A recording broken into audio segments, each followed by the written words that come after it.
Welcome, Greek U Nation, to episode number 674 of the Fraternity Foodie Podcast. I'm your host, Dr. Mike Ayalon, CEO of Greek University. I'm a speaker and an author. Our ninth book just came out. It's called From Letters to Leaders, The Legacy of Service. So I want you to go and pick up that book on Amazon today. We call these episodes the Fraternity Foodie Podcast because there is nothing like great food to bring college students together. Fun fact, one of my favorite countries to visit in the entire world, hands down, is Israel. Not only is a majority of my extended family of uncles, aunts, and cousins currently living in Israel, but the history that you will see when you go there is beyond any comparison in terms of Israel being the birthplace of three religions. And my favorite spot in Israel by far, Masada, is just my favorite historical site. And if you understand the story of what happened at Masada, then you will understand what the Jewish people are really all about. Our next guest gets to live in Israel, and I am very jealous. She's also an expert in crisis and leadership communications, so I know that she will have tremendous value for our fraternity and sorority listeners today. Marjie Hadad empowers audiences with leadership communication strategies and tools to strategically avoid or manage high-stress situations and crises. She is a globally recognized crisis and leadership communications expert. She's a former television news reporter and anchor, and an award-winning TV producer and author. In her keynotes and training, Marjie uses her decades of experience and expertise to empower leaders at every level worldwide to strengthen their leadership communication skills and management of high-stress situations and crises. Welcome to the show, Marjie. Hello there. Hello, it is fantastic to have you on the show. I know you have so much great information to share with our listeners today, so I really appreciate you being here. And what's interesting is you actually decided on Boston University for your undergraduate and also your graduate work. So I'm sure you had many options in terms of colleges in the United States. Why did you choose Boston University? Because young Margie wanted to be a reporter. I wanted to be a TV journalist. That was my dream, my goal. And in high school, interestingly enough, I started to do summer internships at television stations. So I already had what they call, in quotes, the bug. And I continued on this path during my university days at BU, which was at the time, and I believe still is, one of the top rated journalism schools in the country, in the United States. And during each summer, I would always find an internship. And I had some of my best experiences, my best learning experiences, and I actually had my first paid job in TV during one of these internships. It was at KYW in Philadelphia. And do you remember Live Aid, Of Michael? course, yes, of course. And for anyone out there who's in university today, there's a movie about Live Aid today, about Freddie Mercury Yes. and the Live Aid experience. Do you remember the name of that movie? I don't remember the name of it, but I think you can find it on Netflix. Most definitely. So I was part of the production team for the station, for NBC's Live Aid coverage, because they needed somebody who knew where everything was in the station. And I was assigned to them during my internship. So that was actually my first paid TV job. Mhm. Well, listen, that is certainly a very good plug to go out and get those internships while you're in college. I think those are entryways into whatever it is that you want to do for the rest of your life. And you also get an opportunity to try things out. Who knows? Maybe you would have worked in Philadelphia and said, you know what? I hate this. I'm going to go do something else. But it just so happens that that really was the start of something very special in terms of your career. So that is wonderful that it all worked out well because you spent now 40 years on the front lines of Oh, media. did you have to say that, Mike? You had to give it away. Listen, I've also had 40 years of experience, so it's nothing personal, I promise you. Decades, my friend, decades. Decades. All right. We'll say decades of experience on the front lines of media, crisis, leadership communications. And I'm wondering, when you look back at these decades, what moment first taught you that how you communicate under pressure can actually change everything? What moment? I think that the moment was when I was working as a media spokesperson, media liaison, and when I had to field multiple, let's say enthusiastic in a negative way, phone calls, and with people screaming at you all the time. And you can't scream back. You have to be respectful. You need to be polite, but you do need to share a key message or multiple key messages. So ultimately, the approach is chill, choose, act. You chill, and that doesn't mean you deny that there's a situation going on. It just means that you need to super hyper focus. I generally put in my imaginary filtering earplugs so that I can filter out all of the noise and zero in on what the actual problem is. And then I choose which key messages I want to share. And then I act and I share the messages. So that's in a crisis situation, whether it's verbal, whether there's something going on, whether it's life or death situations, whether it's a crisis at the job. Because if you freak out at the job, guess what's going to happen, Mike? Everybody else around you is going to freak out too. Well, true, everyone's going to freak out and you'll probably end up fired at some point. Sure. Yeah. All right. So you need to manage a situation, show that you're in control, even if you don't feel like it. Even if you're like completely freaking out inside, you take a deep breath, chill, choose, act. And depending on who you might be communicating with, you need to lead the way. Yeah, that is great advice to all of our leaders, especially in the fraternity and sorority community when a crisis appears. I think that's very wise advice. Now, not everybody gets the chance to work on live TV, and you've done it. I mean, you're a former TV reporter and anchor.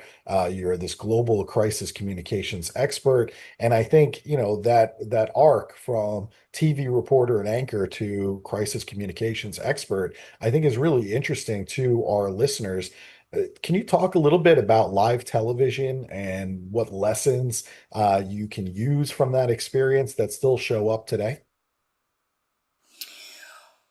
When you're doing live television, and we're actually recording this live to tape, correct? Yes. Okay, so whoever is watching or listening, we're going to pretend that this is live. So you really only get one shot to get it right. So my advice to you and anyone I've ever worked with over the years is to slow down your pace. Take your time. Use your pregnant pauses, and I give you permission to use pregnant pauses to think about what you want to say next. It also helps you to avoid stuttering in between. Nobody wants to listen to a Sounds terrible, right? So slow it down. Think about what you're saying. And have fun. Because if you're having fun, everyone out there watching you is going to have fun. So I hope you're having fun right now, whoever's watching. I think that's really good. I agree with you in terms of those pregnant pauses. I think that certainly makes a lot of sense, gives you some time to collect your thoughts. But we also know that people are a little bit uncomfortable when we have long pauses. People feel the need to fill in that space, right? To say something immediately. So when you're working with people who are in front of the camera, how do you coach them to slow down without losing control of the situation they're in? The magical playback. We record the practices and we watch it back. I worked with a scientist, worked with a lot of scientists actually, but there was one in particular that I want to tell you about. She is marvelous, brilliant, friendly, creme de la creme, if you will. And she, when I first started working with her, spoke a mile a minute, say 10 miles a minute. It was incredible how quickly she went by. And I explained to her that if no one can understand her because she's speaking too quickly, then her brilliance is going to be missed by everyone. So we practiced slowing down, and I demonstrated for her what I wanted to do. I didn't dwell or concentrate on what she wasn't doing right. I concentrated on what she was doing right, and then I showed her what I wanted her to do next. And I demonstrated the slow-mo. And we laughed so hard. But because I exaggerated what I had in mind for her to do, we found a happy medium. And then when she went on to live TV, national live TV in the United States, she was perfect. I was so proud. Nice. I love that success story. Really good stuff. Now, companies and organizations, they obviously have choices in terms of who they're going to put in front of the camera. And if we have, let's say, 100 employees, there's 100 choices there. But you talk about choosing the best who and also the best how. So, can you explain why who is delivering this message is sometimes more important than the message itself? Well, the message is equally important, but you want your message to be received as it is intended to be received. And you need to have a messenger who's the best person to deliver that message to whoever the target market is, to whoever the stakeholder is, whoever you're talking to, bottom line. So if you're talking to a partner or an investor or a professor or a fellow student or the dry cleaner, anyone, picked all sorts of different types of people. Each one of these people would receive the message in the way that you intended to be received, depending on who you send as your emissary. Okay, that makes sense to me. You know, the other thing that I wanted to ask you about is a lot of our fraternity and sorority leaders who are listening right now, they often face these high stakes situations. It could be some incident that happens at a social event on campus. It could be Mm-hmm. rumors about one of their members. It could be an actual investigation that's happening with law enforcement or maybe the campus itself. It could be using social media improperly, and now we have a blow up on social media. So, what advice would you give these chapter leaders who suddenly find themselves in a crisis situation that they didn't expect? Well, those are very, very different crises that you just described. Mhm. And I would take each on a case by case situation to assess the situation, decide what you want your outcome to be, reverse engineer, choose your strategy and your tactics, again, the who for the how as well, and to proceed accordingly. Each one of those things I think might require different strategies and tactics depending on what it is. And in certain cases, you might want to just stay quiet. Sometimes the best strategy is just to let it roll on by and let it be yesterday's birdcage covering. Mhm. Yeah, I like that idea about starting with what is the end goal, right? What is the goal out of this? And then kind of reverse engineering how we get there. And I think all too often we're not really clearly thinking about where do we want to be at the end of this? And I think that's a really good place to start. So I like that approach. Now, the advisors for these student organizations or maybe the staff at the national headquarters, they're often balancing two different things. They're balancing student development And so, what I mean by that is obviously students have to learn lessons about their actions and hopefully emerge stronger as a result of this crisis. But they're also balancing what I would call institutional risk. Because certainly there's risk to the organization, there's risk to the college or university in terms of their PR and their branding. So, how can professionals communicate with clarity without escalating fear around them or even defensiveness around them?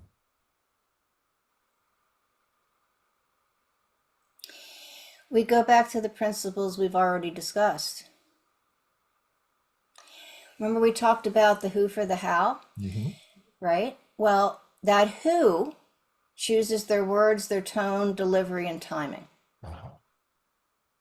So, whoever is delivering that message, and if that's an adult or a supervisor or a professor or what have you, and you're considering how you want to share these messages with the students, is that the question? Yes. Mhm. Consider your students and how they're going to be able to receive it with an open mind. But that's going to be a big challenge. What I'm saying, Michael, is that today's students, and please forgive me for whoever's watching, but I would really encourage you to have more of an open mind. Back in my day, back in my day, back in the Stone Ages, uh, look, the way to grow, the way to experience, the way to understand is to keep your mind open to all the possibilities. And if the professors can speak the language of the students and present a very good argument, and if the students are open-minded and willing to listen, then you're more likely to have a stronger cooperation. Mhm. Yeah, I like that, being open-minded. I think that is definitely something we need more of today.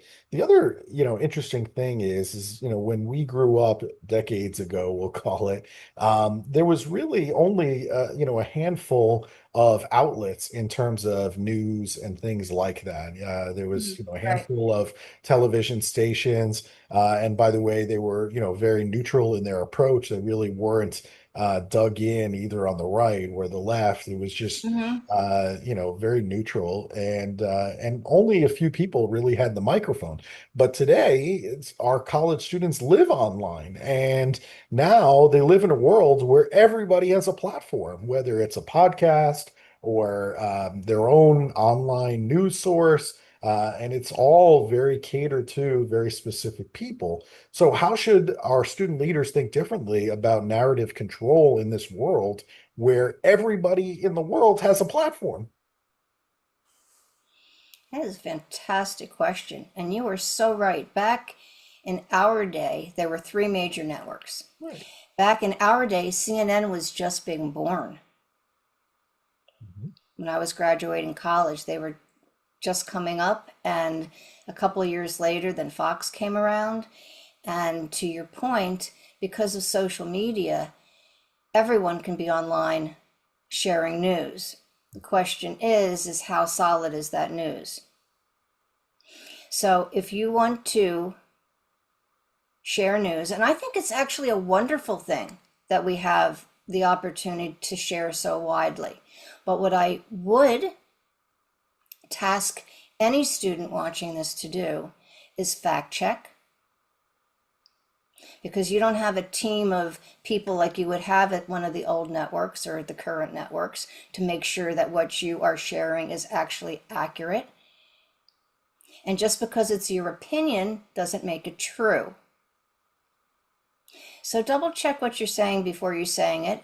And then after you have, say, 3 or 4 sources, 5 sources to corroborate what you're saying, go for it. Because I think you have a very important role to play. But you also have to accept the responsibility in playing that role if you choose to do so, in my opinion. Yeah, no, I listen, I completely agree with you. I think all too often we're just immediately sharing things that agree with our position, but very little numbers of people are actually doing that fact checking that you're talking about to get four or five sources to corroborate that this is actually factually correct. They're just sharing it immediately because it agrees with what they think. So I agree with you, and I like that mindset. I think that's important. The other thing that that I've noticed about you is that humor comes up a lot in all of your work. So, what is your advice in terms of our leaders who are listening right now? How can they use humor appropriately without minimizing the seriousness of the situation that we're in? Well, there's tasteful humor, and we just need to be careful not to cross any lines with that humor. But humor gets us through the most difficult of times. It gets us through happy times as well. And the reason why humor is a solid basis for everything that I do, it actually goes back to a greeting card that I got from my Aunt Nancy back in my late 20s. I was going through a dark period, and she sent me this greeting card, and it read, "Eye on the donut, not on the hole." And when I opened up the card, I laughed so hard, Michael, because what my Aunt Nancy was trying to tell me was keep your sense of humor, keep it positive, keep your focus, and if you can continue to do all three, eventually everything will work out. So that's been my motto and my life philosophy ever since. So if things are going well, yay, total yay. If things are challenging and they're obstacles, whatever they may be, try to find the silver lining, try to find the good, and keep going. Nice. I like that a lot. Really good stuff. The other thing that you've developed is something called the Bob method. And I'm really interested in this because if I could summarize Gen Z, they're all feeling overwhelmed right now, and they're all feeling somewhat discouraged right now in terms of the economy, interest rates, high cost of living, all of these things. So, what is the Bob method, and why do you think it works so well when our teams today are all overwhelmed and discouraged? The Bob method. Let's go back. Oh, you just brought this full circle and didn't even know it. Remember that internship I told you about at the top of our discussion? I sure do. Bob was the managing editor of the TV station. And Bob would review everyone's writing before it was approved for publication, for to be read on the air. And when I was an intern, again, wanting to be a television reporter, so I was assigned to shadow the crime reporter. And when I wasn't shadowing the crime reporter, I was practicing my broadcast writing. I would rip off a piece of paper from the AP wire, and then I would rewrite it for broadcast. And Bob took notice.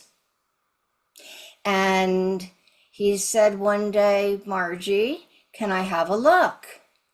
And I didn't want to give it to him. I was scared because I knew my writing was terrible. So he just looked at me, and I said, "You know what? All right, fine. Here you go." And I just prepared myself for a huge ball of negativity. And Bob's first reaction was a grunt. He went, it didn't sound good. And I got even more nervous. And he said, "Margie, come around the table, the news desk, and let's have a look at this together." All right. So I did, and I sat next to him, and I was holding my breath, Michael.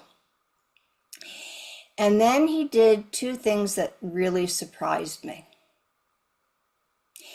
Instead of taking a red pen, you know how teachers take red pens and mark up your paper and you feel like crap because you think you did the world's worst job and you're never going to do it again after that? Sure do. That's what I was prepared for. He took a blue pen And he pointed to a spot in my copy and he said, Margie, this is one way to do it. May I show you another? Holy moly. I instantly exhaled and leaned in. He was going to show me another way instead of criticizing me. He was going to guide me rather than criticize me. This went on a revolving door for the rest of the summer. And then finally, towards the end of the summer, he finally said, okay, well done, kid. You got it right. This is wonderful. Because of that experience, because this experience made such an impression on me, and I was 19 at the time, 19, 20, something like that. It made such a huge impression on me that that has been my managerial style ever since. Whether it's at work, whether it's in interactions at the department store, at the grocery store, at the cafe, interacting with the staff, with my kids.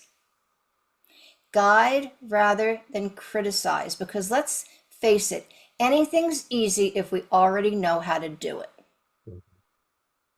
So cut yourself a break, whoever's watching.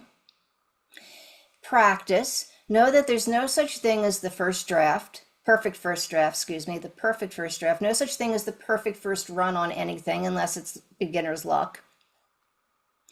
And after you practice and you get your feet wet a little bit, things go smoothly. So whatever challenges that you are facing, know that if you keep your eye on the donut and keep in mind how Bob approached training me, I'm paying this forward to you. You can do it. I know you can do it. Just keep it positive. Keep that sense of humor. Hear the guidance from any feedback that you get, and use those imaginary earplugs I mentioned earlier to get rid of any kind of negativity that might come along with it, and go for it. Fantastic. Really good lessons there. And of course, find yourself a mentor like Bob too, because they usually know the right route, right? Instead of trying to go it alone, find a Bob in your life, that mentor. Yeah, unfortunately, it's very sad, but Bob passed away several years ago. Yeah. Yeah, it's a shame. But hey, his lessons still live on, right? They live His on through you. His lessons live on because I talk about him all the time in all of my talks. Mhm. And he's also a chapter or a part of a chapter in my new book, which is coming out. That is fantastic. Tell us about your new book that's coming out. It's called The Confident Kid Playbook. And it talks about all the different communication industry strategies, practices, tactics, skill sets that we use at the office and how to apply them in your daily life, including now, if you're a student watching this, if you're a graduate student or PhD student and you have kids already, then this would help you with raising your family. If you're a student in undergrad, then this might help you to better relate to all of those people in your life, That including your nieces and nephews and younger cousins. All right. All right. We're going to have to be on the lookout for that new book. That sounds really good. One last question because my whole life is centered around food. And every time I'm in Jerusalem, I eat so well. I mean, even just like, something really basic like, falafel on the side of the street somewhere is just fantastic. And you just can't get anything like that in the States. So the next time I visit Jerusalem, where should I be going for a great meal these days? Ah, well, let's see. I like Machane Yehuda. If you don't mind loud music and like tons of people, like for the scene, Yeah. it's like a total scene place. The food is outstanding. All right, I'm gonna have to go and visit next time I'm there. So hopefully that's gonna be within the next year, as they say. I'm gonna be looking forward to that, and I will definitely look for the scene. That is And look great. for me too, so I we can will go to Machane Yehuda together. absolutely. That would be fantastic. All right, so if our listeners, if they are interested in bringing you in to speak, they want to get the book, or they just want to connect with you for some help in terms of a crisis or some kind of leadership communications that they need, where should they go to connect with you?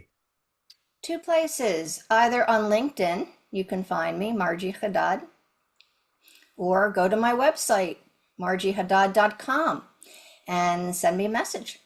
Very easy. Okay. And Margie spells her name MarjieHadad.com. Go to the website and you'll be able to find everything that she's up to over there. Margie, thank you so much for sharing all of your expertise with our college students today. We really appreciate it.